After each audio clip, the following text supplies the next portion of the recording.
Good evening, YouTube. Just a quick, well, try and say a quick update, an update on my plans. So I'll get through this as quick as possible. I've just tried this a couple of times and I go on a bit, which I've already started to do so now, haven't I? Anyway, my plans are,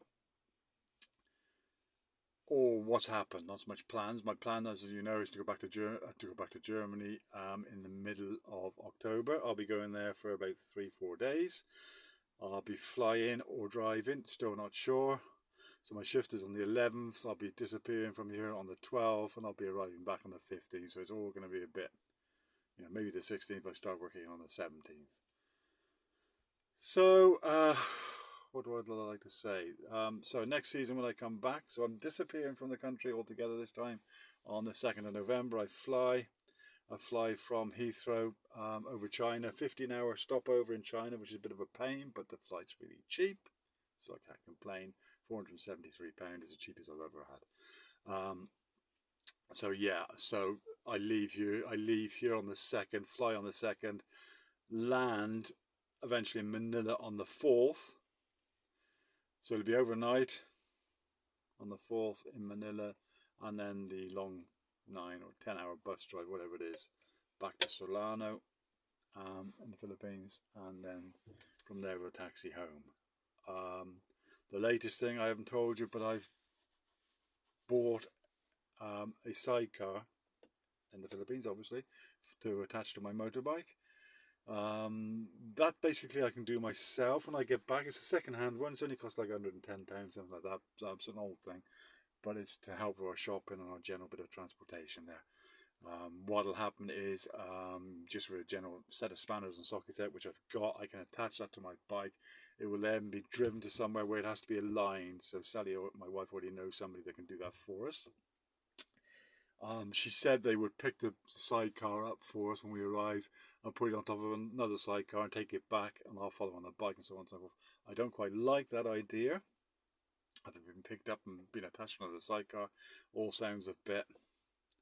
It's going to get more damage, isn't it, than it is at its age. So I will attach it to mine the day before.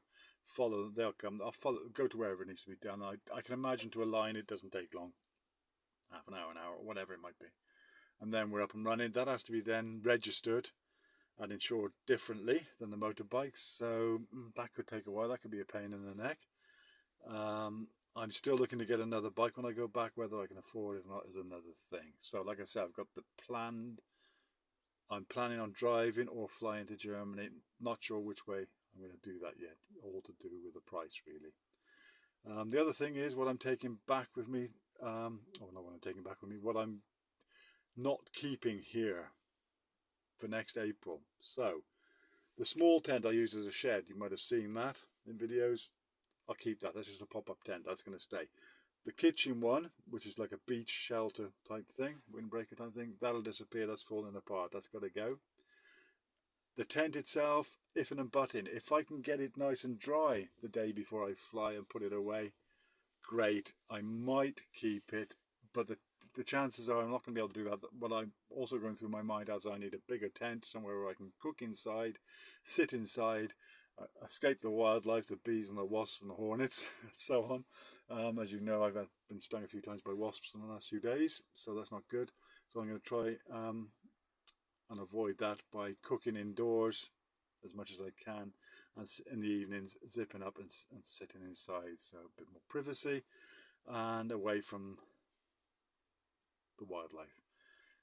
So I might, as stupid as it sounds, there's nothing wrong with the tent. It cost me £50. It's done about 12, nearly 13 months now, over the last 2 seasons. That's what it works out at, and it's still waterproof. It's still brilliant. It's just too small. I've got a double mattress in there, which a friend of mine gave me, a proper mattress, not an air mattress. It's a proper bed mattress. So I've got to try and store that and keep that from getting damp. So next season when I come back, I want something with bigger bedrooms in it, living room area in it, and all that sort of thing. So this tent, as stupid as it sounds, might get thrown away. So if anybody might want it and I decide to do that, they're very welcome to it. It's not worth anything. It cost me £50 last year. It's not something you can sell. It's perfectly functional. It's just and it's perfectly waterproof. It's just, you know, it's a £50 brand new. What are you gonna sell it for? And it doesn't look, you know, it's very faded and everything, but it still does the job. So if anybody wants it, let me know. So I'll be looking to buy a second-hand one, probably much bigger tent than that, and before I fly probably, so it'll be stored in the back of the car, so when I come back next time I'll be up and running with that. So that's another thing. That's about it really for now. The car's going okay, runs really nice, really comfortable, really quiet and all that, but it has got its starting issues when it's warm. So it doesn't normally matter, so I go to work, starts in the morning, and I finish after 14 hours or 7 hours, whatever they might be. Of course, it's cool, it's fine. If I go shopping for half an hour, so it's normally fine as well. It's when you just pop to the petrol station, come back out after 2 or 3 minutes, doesn't want to know. Okay, so I've looked into that today.